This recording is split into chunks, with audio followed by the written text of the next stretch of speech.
Bismillahirrahmanirrahim. Assalamualaikum warahmatullahi wabarakatuh. Perkenalkan, nama saya Irwan Cahyadi.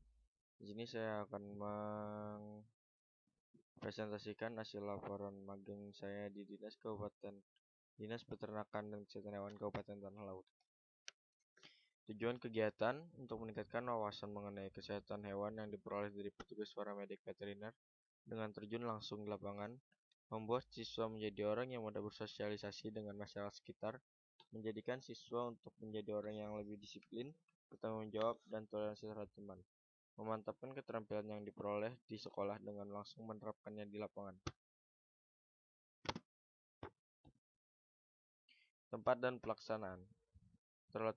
Pelaksanaan dilaksanakan di Dinas Peternakan dan Kesehatan Hewan Kabupaten Tanah Laut, terletak di Pusat Kota Palehari, dimulai pada tanggal 4 Agustus sampai dengan 30 Oktober. Kegiatan keterampilan terbagi menjadi dua, yaitu kegiatan klinik hewan dan kegiatan reproduksi hewan. Kegiatan klinik hewan meliputi BEF atau Bovine Ephemeral Fever, pneumonia, dan helminthiasis. Sedangkan kegiatan reproduksi hewan terbagi 3 bagian, yaitu distokia, EKB, BF. Satu penyakit viral pada sapi yang dikeluarkan oleh serangga arthropod born viral disease, bersifat benign non-contagious yang ditandai dengan demam mendadak dan kaku pada persendian. Gejala yang ditemukan demam dengan kenaikan 2-4 derajat Celcius, nampak getar, hilang nafsu makan dan minum. Pengobatannya dengan pemberian vitamin. Helminthiasis merupakan penyakit zoonosa, artinya bisa menular ke manusia, sehingga masyarakat yang makan daging sapi mengandung cacing dapat tertular. Ciri-ciri: nafsu makan kurang, sapi terlihat kurus, susah buang air besar, diare berkepanjangan, gerakan melemah, hidung dan mulut kering. Cacing dibagi dalam 3 kelompok.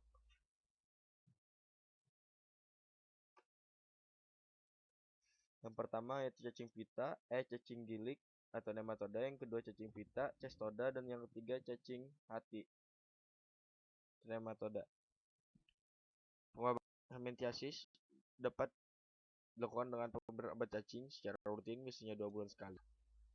Pneumonia adalah radang paru-paru, merupakan penyakit yang menyerang paru-paru pada bagian parenkim sehingga menyebabkan gangguan pada fungsi sistem pernapasan.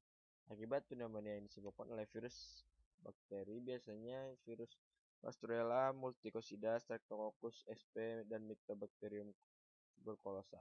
Gejala yang ditimbulkan adalah sulit bernafas, napas pendek dan cepat, batuk, keluar cairan seperti ingus di hidung, demam dan suhu 42 derajat Celcius, tidak banyak gerak, terlihat lesu, sering berbaring, terlihat gelisah, nafsu makan dan minum berkurang. Pencegahan dapat dilakukan dengan sanitasi kandang, pengawasan terhadap sapi sakit, pisahkan sapi sakit ke kandang karantina. Pengobatannya dengan pemberian distokia adalah kesukaran dalam proses kelahiran yang diakibatkan oleh induk atau fetus, sehingga untuk terjadinya kelahiran diperlukan bantuan medis.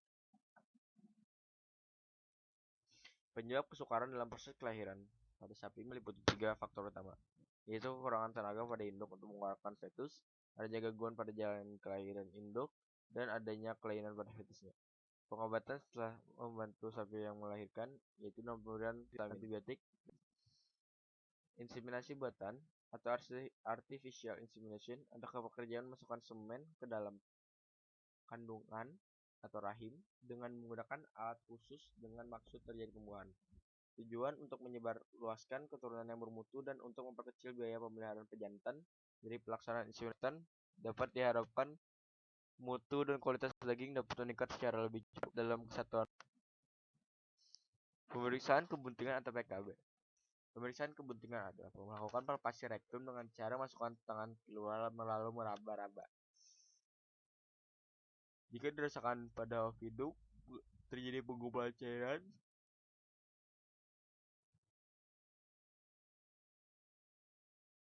terasa seperti kenyal-kenyal, berarti sapi mengalami kebuntingan 1 bulan. Tapi dalam pemeriksaan ini kita harus hati-hati karena ternak masih rentan mengalami keguguran. Jadi diperlukan keahlian yang sudah terlatih. Tapi jika dalam pemeriksaan setelah 3 bulan setelah dilakukan penyuntikan atau kawin alam dapat ditandai dengan cara meraba-raba kedua viduk. Biasanya salah satu sudah membesar dan ukuran normalnya, tetapi jika keduanya membesar berarti tentang mengalami partus kembali. Berikut adalah foto-foto kegiatan sosial masyarakat. Yang pertama di Kampung Baru, yang kedua di Desa Telaga, dan yang ketiga di daerah Bumi Asih. Ya, sekian presentasi dari saya. Salah maaf, salah. Mohon maaf. Assalamualaikum warahmatullahi wabarakatuh.